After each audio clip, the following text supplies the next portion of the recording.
제2조를 공부할 자리입니다. 제2절 한번 같이 한번 읽어보실까요? 다 가지고 계시죠? 네. 자,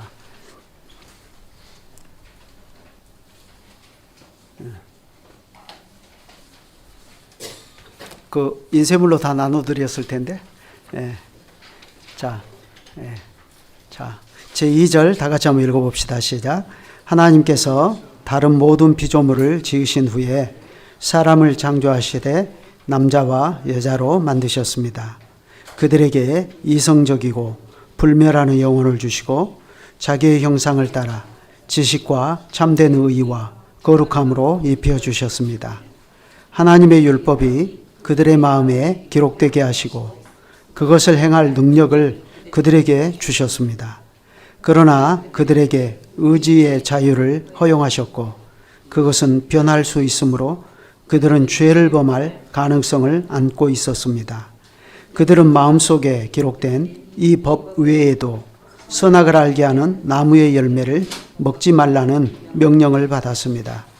그들이 그것을 지키는 동안에는 하나님과 교제하는 복을 누렸고 또한 피조물을 다스렸습니다. 지난 시간에는 먼저 제1절을 통해서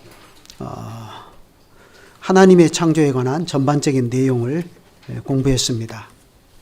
삼위 하나님은 영원한 가운데 완전한 사랑의 거룩한 일치 가운데서 계십니다.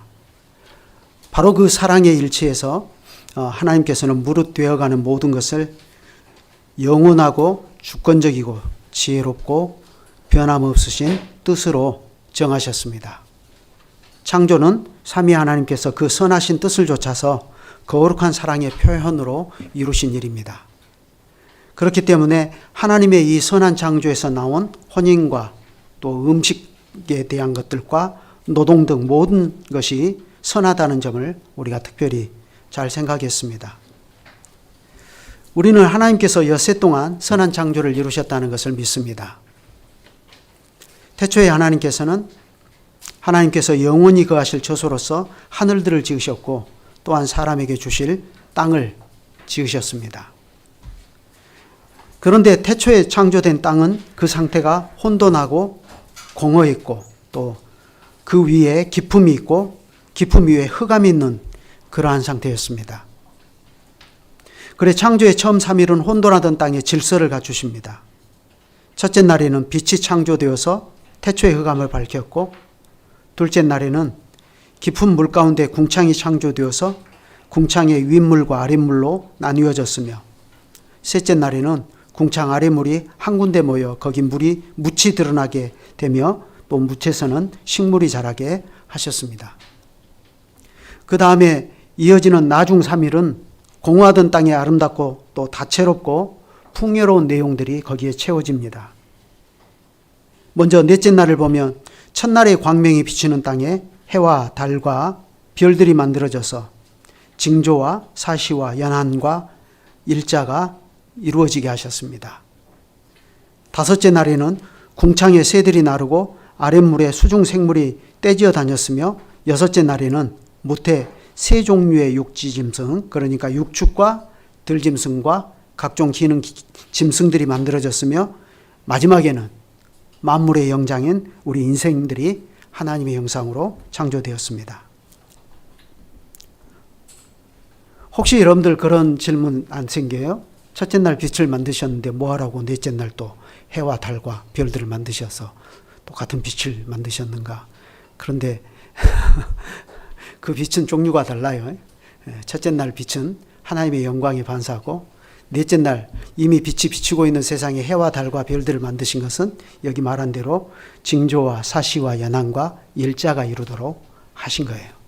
그래서 안식일을 기억하여 거룩히 지키라는 것이 이루어지도록 하신 겁니다. 그러니까 넷째 날의 창조는 대단히 중요한 목적을 가지고 하나님께서 해와 달과 별들을 만드신 것을 알 수 있습니다.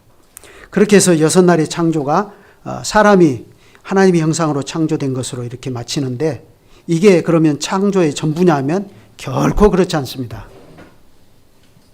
하나님께서는 선한 창조를 지으신 목적과 그 본의를 곧 드러내셨습니다. 어디에서 그것을 알 수 있느냐 하면 하나님께서 사람을 지으시되 하나님의 형상대로 지으시고 특별히 남자와 여자로 지으셔서 이 둘을 혼연으로 연합하여 한 몸을 이루게 하시고 그들에게 생육하고 번성하라, 땅에 충만하라, 땅을 다스리고 땅을 정복하라 하고 명령하신 것을 통해서 하나님은 창조의 목적과 그 본의가 무엇인가를 분명하게 드러내셨습니다. 우선 창세기 1장 26절부터 28절을 한번 거기 있죠. 읽어보시죠. 하나님이 가라사대 우리의 형상을 따라 우리의 모양대로 우리가 사람을 만들고 그로 바다의 고기와 공중의 새와 육축과 온 땅과 땅에 기는 모든 것을 다스리게 하자 하시고 하나님이 자기 형상 곧 하나님의 형상대로 사람을 창조하시되 남자와 여자를 창조하시고 하나님이 그들에게 복을 주시며 그들에게 이르시되 생육하고 번성하여 땅에 충만하라 땅을 정복하라 바다의 고기와 공중의 새와 땅에 움직이는 모든 생물을 다스리라 하시니라. 하나님께서 사람을 특별히 하나님의 형상으로 창조하셔서 보시는 것처럼 바다의 고기와 공중의 새와 육축과 온 땅과 땅에 기는 모든 것을 다스리게 하셨습니다. 만물을 창조하시고요.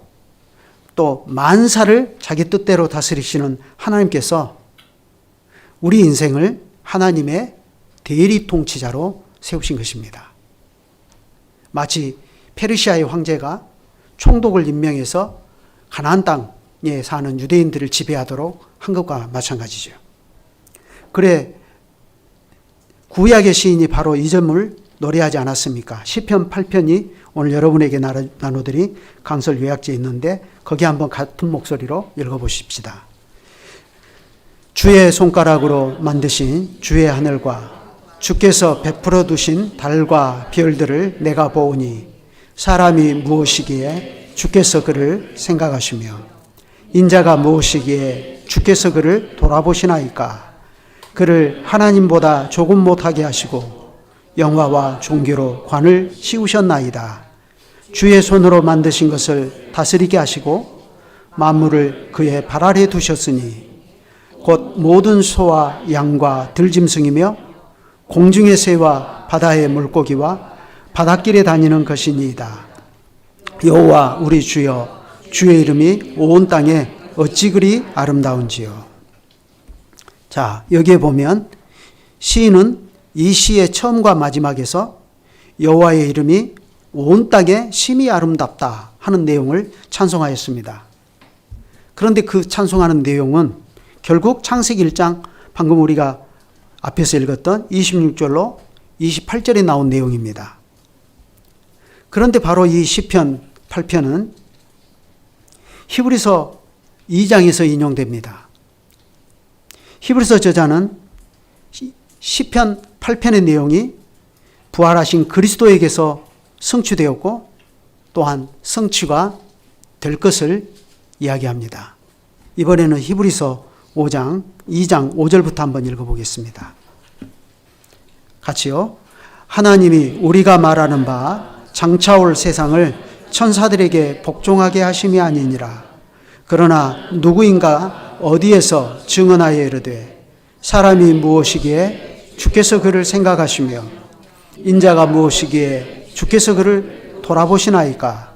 그를 잠시 동안 천사보다 못하게 하시며 영광과 존귀로 관을 씌우시며 만물을 그 발 아래에 복종하게 하셨느니라 하였으니 만물이 그에게 복종하게 하셨은즉 복종하지 않은 것이 하나도 없어야 하겠으나 지금 우리가 만물이 아직 그에게 복종하고 있는 것을 보지 못하고 오직 우리가 천사들보다 잠시 동안 못하게 하심을 입은 자 곧 죽음의 고난 받으심으로 말미암아 영광과 존귀로 관을 쓰신 예수를 보니 이를 행하심은 하나님의 은혜로 말미암아 모든 사람을 위하여 죽음을 맛보려 하심이라.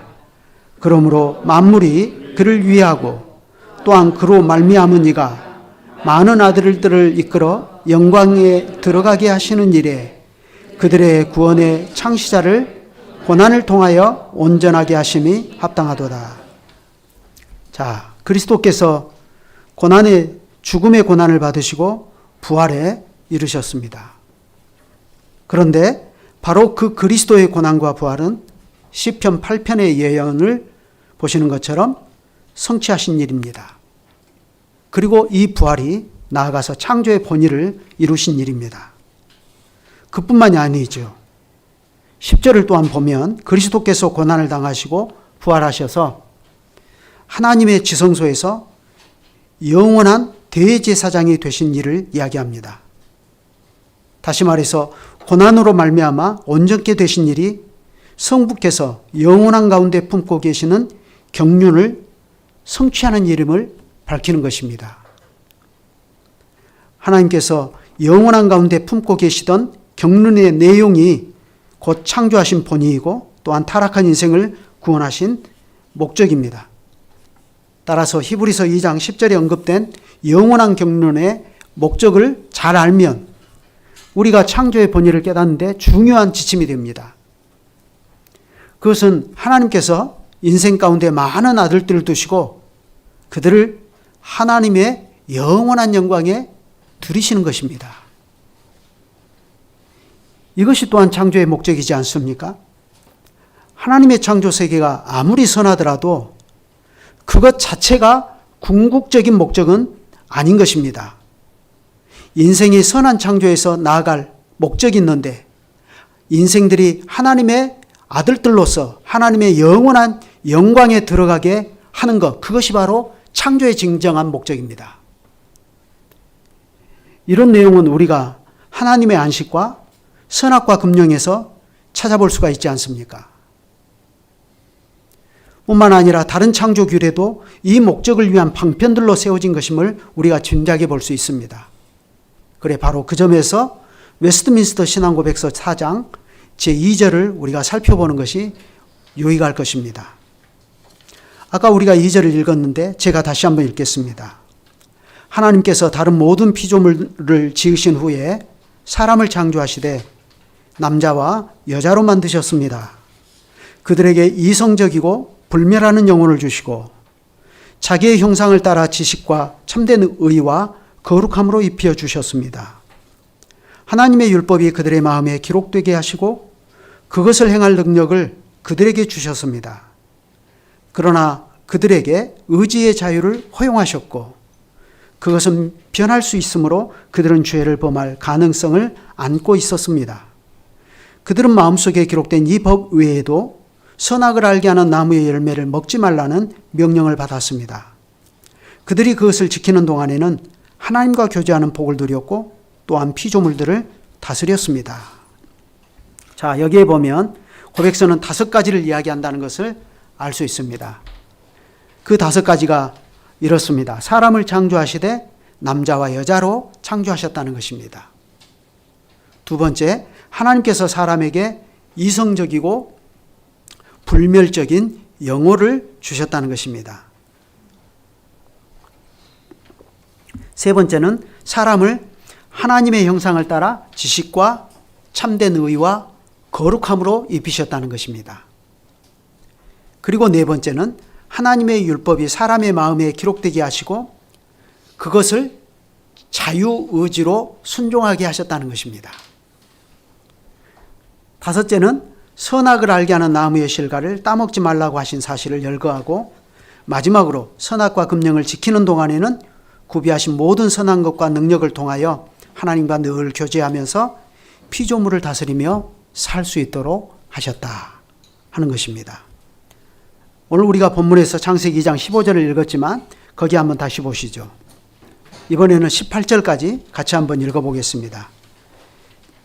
창세기 2장 15절부터 18절입니다. 같이 읽죠.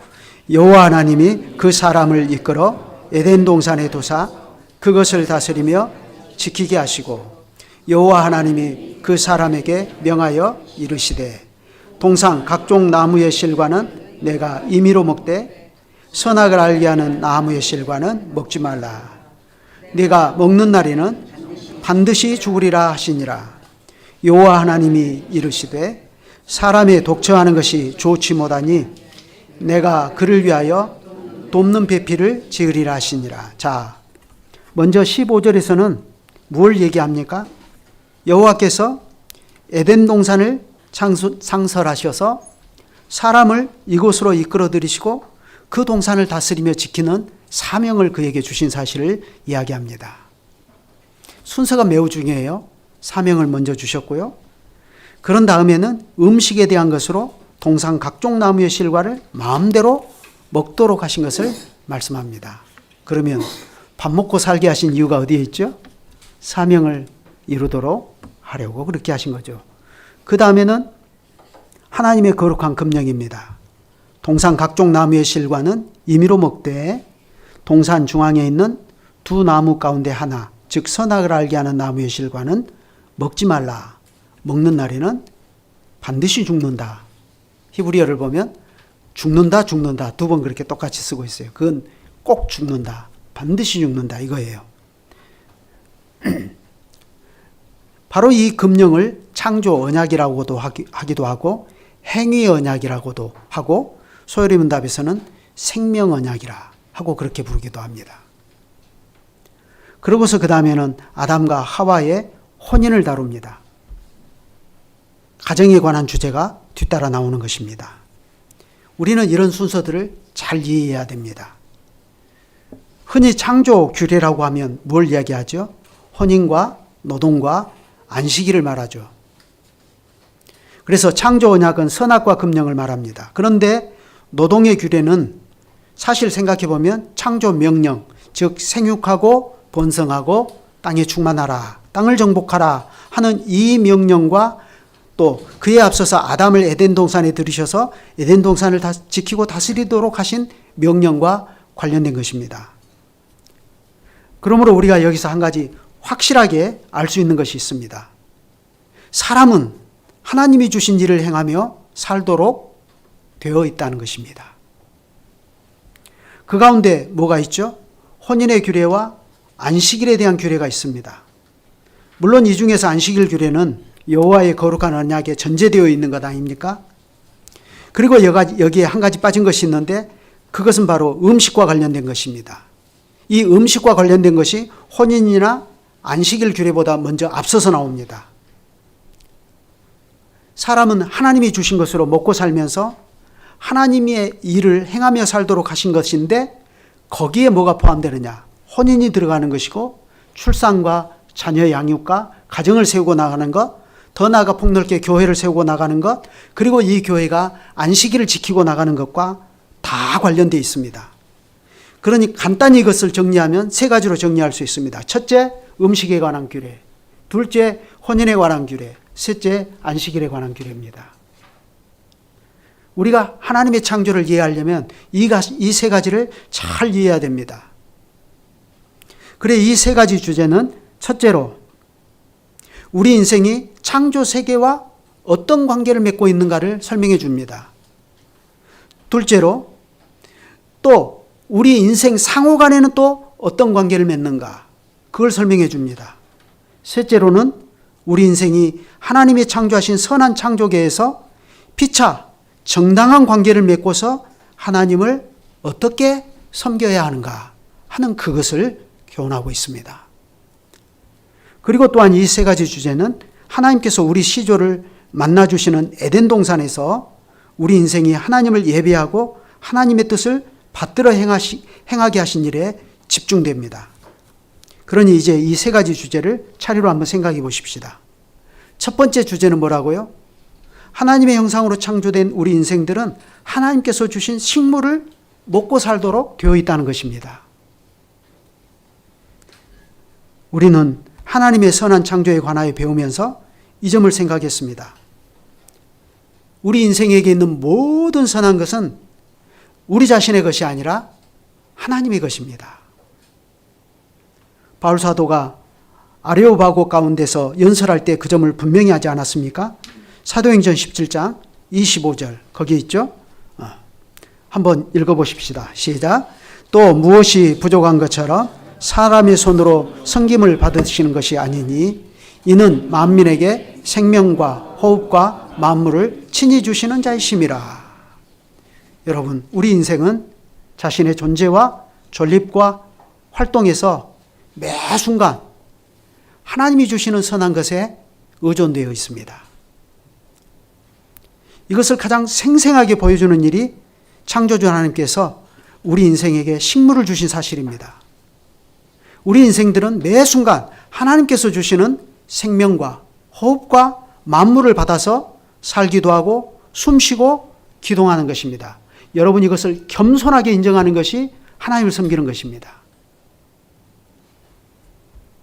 하나님께서 태초에 하늘을 하나님의 영원한 것처럼 삼으시고 땅을 우리 인생에게 주려 하실 때에 엿새 동안의 위대한 창조 사역을 통하여 우리 인생들이 살만한 세상을 만들어 주셨습니다. 왜 그렇게 하셨습니까?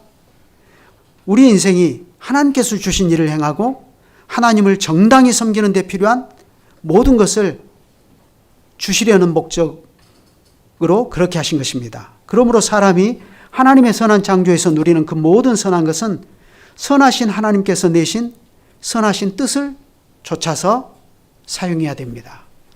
그런데 오늘날 우리가 우리의 가정을 얼마나 하나님의 뜻과 상관없이 사용하고 있습니까? 하나님이 주신 음식들을 얼마나 우리 자신의 탐욕을 채우기 위한 용도로 써버리고 있습니까?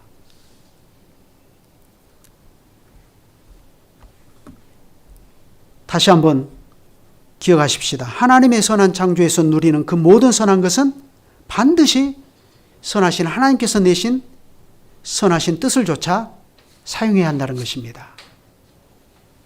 그러니 자연히 이 문제는 두 번째 주제와 연결됩니다. 두 번째 주제가 뭐죠? 혼인입니다. 하나님께서 태초에 우리 인생을 하나님의 형상으로 지으셨을 때 남녀로 지으시고 혼인을 통하여 가정을 이루도록 하셨습니다. 바로 그 사실에서 하나님이 우리 인생들에게 바라시는 바가 무엇이냐 하는 것을 너무나 우리는 잘 배울 수가 있습니다. 삼위일체 하나님께서 창조의 일을 함께 하셨다는 사실을 지난 시간에 배웠는데, 삼위일체 하나님께서 우리의 형상, 우리의 모양대로 사람을 만드셨다 하는 그 사실은 우리 인생이 혼인과 가정의 규례를 통해서 삼위일체 하나님 안에 있는 거룩한 사랑의 일치를 이루며 살도록 하셨음을 너무나 잘 보여줍니다. 혼인이 모든 인간관계의 출발입니다. 혼인으로 성립된 가정이 모든 인간관계의 근간입니다. 그것이 하나님의 뜻입니다. 남자와 여자가 장차 드러나게 될 그리스도와 교회의 영원하고 원상적인 관계를 방불하도록 한 몸을 이루게 하셨습니다.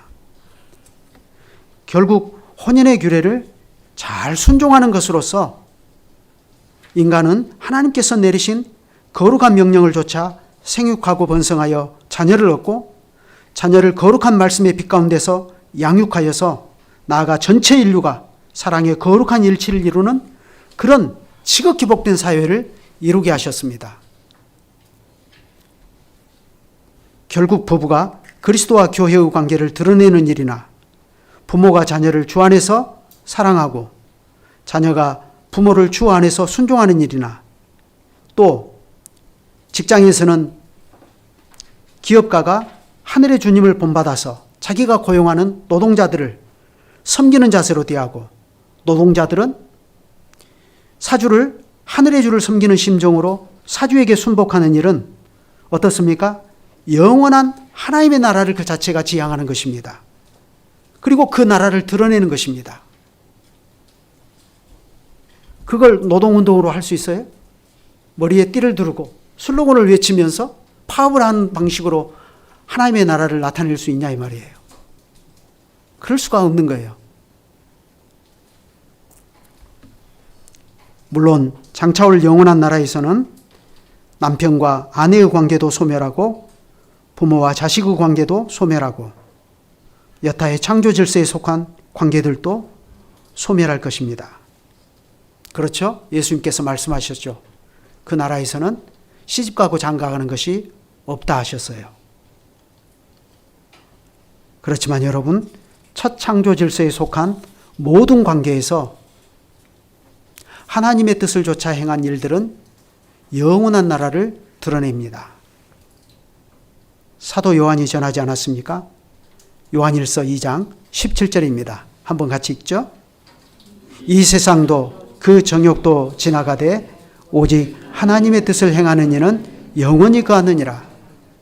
과연 그렇지 않습니까? 이 세상도 지나가고 이 세상 형적도 다 지나갑니다. 그렇지 않아요? 그럼에도 불구하고 하나님의 뜻을 행하는 이는 영원히 거합니다. 천지는 변할 것입니다. 그래서 새하늘과 새 땅이 마침내 오고야 말 겁니다. 그런데 하나님의 뜻을 행하는 이는 바로 그 새하늘과 새 땅에서 영원히 거한다 하는 것입니다. 우리는 그 소망을 가지고 오늘도 하나님의 뜻을 쫓아 부지런히 그리스도를 순종하고 살아가는 것입니다.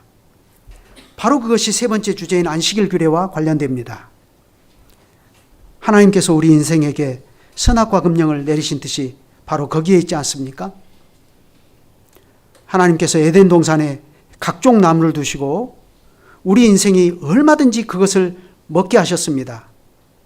그럴지라도 그 자체가 최종 목적은 아닙니다.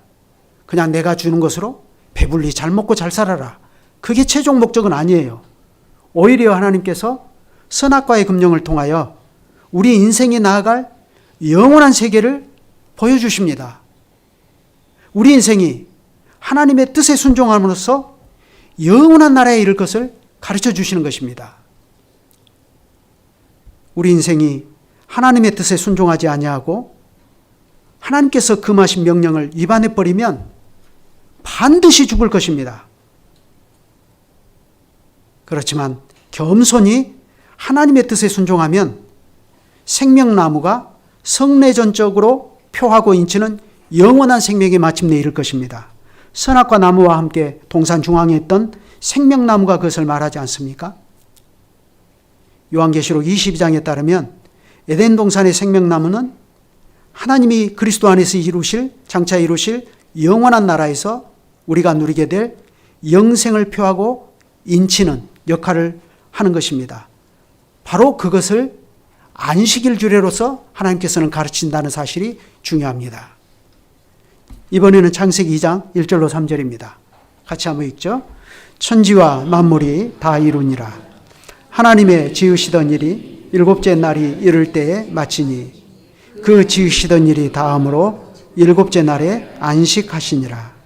하나님이 일곱째 날을 복주사 거룩하게 하셨으니 이는 하나님이 그 창조하시며 만드시던 모든 일을 마치시고 이 날에 안식하셨습니다라.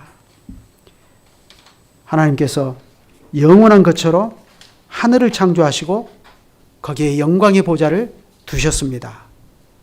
그리고 또한 엿새의 창조를 통해서 사람이 살 만한 땅을 만들어 주시고 거기에 사람을 지어서 살게 하신 후에는 이제 영원한 안식에 들어가셨습니다. 이러한 하나님의 안식은 일곱째 날을 복주어 거룩하게 하신 일과 관련되어 있지 않습니까? 그래 이 일곱째 날을 하나님께서 거룩하게 하셨다. 그 말은 그날을 하나님의 소유로 삼으신 것이고 하나님께서 바라시는 뜻을 위해서 그날을 성별해 놓으신 것을 이야기합니다. 여러분, 하나님께서 엿새 동안에는 우리에게 주셔서 우리의 일을 하게 하셨지만 제7일은 하나님의 소유로 삼으셨습니다. 그래서 안식일에 대한 소유권이 우리에게는 없습니다. 우리는 이 안식일에 하나님께서 하게 하신 일을 반드시 해야 됩니다. 그것이 우리에게는 생명입니다.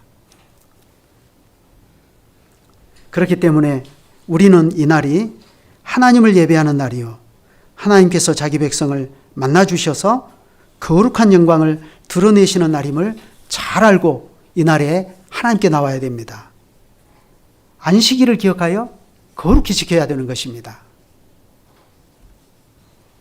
바로 이 점이 하나님께서 태초에 에덴의 동방에 동산을 만드셔서 우리 시조인 아담을 거기에 이끌어 들이신 뜻과 연결됩니다. 우리가 성막을 잘 공부했는데 에덴 동산이 일종의 성소라는 사실도 우리가 잘 알고 있지 않습니까? 요한계시록 21장 또 22장을 읽어보더라도 새 예루살렘, 곧 하나님의 영원한 지성소가 에덴 동산에 완성된 모습이라는 것을 우리가 확인할 수 있습니다. 하나님께서 선악과 금령을 내리실 때에 우리 시조를 에덴 동산에 들이신 다음에 그에게 동산을 다스리고 지킬 명령을 내리셨습니다. 그리고 그 터 위에서 선악과 금령을 내리셨습니다. 거기에는 무슨 뜻이 있는 거죠? 하나님의 모든 금령과 명령이 에덴 동산을 다스리고 지킬 사명과 직간접적으로 연결되어 있다 하는 것을 보여주는 것입니다. 하나님의 명령은 우리가 하나님을 예배하고 섬기는 것이고, 하나님의 그 명령의 본인은 우리 인생이 영원한 안식에 나아가신 하나님과 교제하는 거기에 있는 것입니다. 바로 이것이 언약의 목표이고 내용입니다. 요한계시록 21장과 22장에는 하나님께서 이스라엘과 언약을 맺으실 때 언약의 목표로 제시하신 말씀이 나오지 않습니까? 이 요한계시록 21장 3절 한번 봐보십시다. 성경에 한번 찾아보시죠.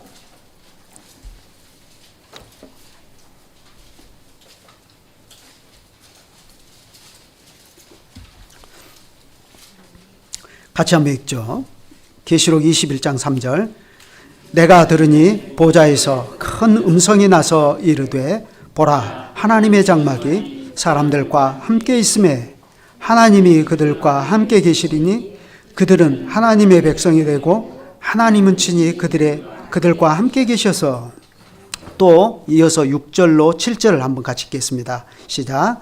또 내게 말씀하시되 이루었도다. 나는 알파와 오메가요 처음과 마지막이라.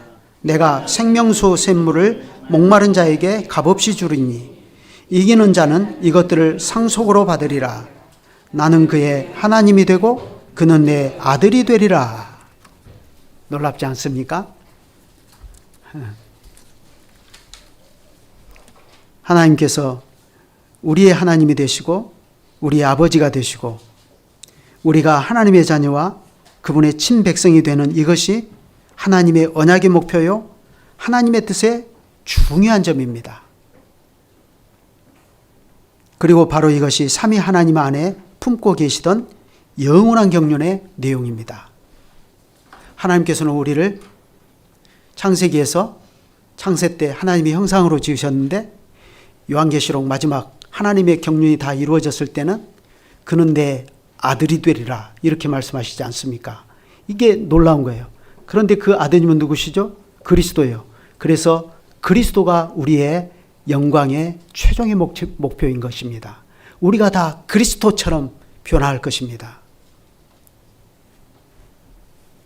그래, 하나님께서는 이 영원한 경륜을 이루기 위하여서 하늘에서 한 뜨인 돌을 세상으로 내보내셨습니다. 영원하신 아들, 곧 영원한 안식에 나아가신 성자께서 성부의 거룩한 뜻을 하시고 하늘에서 내려오셨습니다. 그분은 죄 있는 인생을 위하여 죄 있는 육신의 모양까지라도 취하셨습니다. 그래서 그 거룩하신 몸을 십자가에 내어주시고 마침내 죽은 자들로부터 부활하셨습니다. 하나님의 영광의 힘을 좇아 이 모든 일이 이루어졌는데 바로 그 영광의 힘은 부활하신 그리스도를 하늘에 다시 올리셨습니다. 이로써 하나님의 영원한 안식이 있는 영원한 하늘은 새로운 단계로 진입했습니다. 지상에서 이루어지는 하나님의 구속 역사와 더불어서 하나님의 거처인 하늘도 새로운 상태로 나아갑니다. 그 새로운 상태가 뭐죠? 다시 한번 하나님께서 거하시는 하나님의 보좌인 하늘에 변화가 있을 것인데, 방금 읽은 계시록 21장 3절의 말씀처럼 하늘에 있는 하나님의 거처에 누가 같이 있죠? 사람들이 하나님과 함께 거합니다. 그것이 곧 새 예루살렘, 완성된 에덴 동산, 완성된 성막과 성전입니다. 이와 같이 하나님께서 우리 인생을 하나님의 형상으로 지으신 뜻은 우리 인생이 새 예루살렘으로 지어져 가는 데서 또 우리 인생이 산돌이신 예수께 나와 부활하신 그리스도의 생명을 받아 산돌로서 하나님의 거하시는 처소로 세워지는 데서 이루어집니다. 사도의 터 위에 선 거룩한 교회가 모퉁이 돌이신 그리스도 위에서 그리스도 안에서 세워져 갈 때에 하나님이 어떤 분이신지, 하나님이 무엇을 원하시는지 그러한 것들이 우리를 통하여 세상에 찬란하게 빛처럼 드러나게 될 것입니다. 그만큼 교회 하나가 거룩하게 선다는 것은 창조의 본의를 이루는 일입니다. 하나님께서 어떤 분이신지를 온전히 드러내는 것이 하나님의 형상이지 않습니까? 우리가 머리이신 그리스도와 연합되어 그리스도적인 사랑으로 피차 사랑하여서 거룩한 사랑의 일치를 이룰 때 우리는 과연 하나님의 형상입니다. 우리가 한 성신 안에서 아버지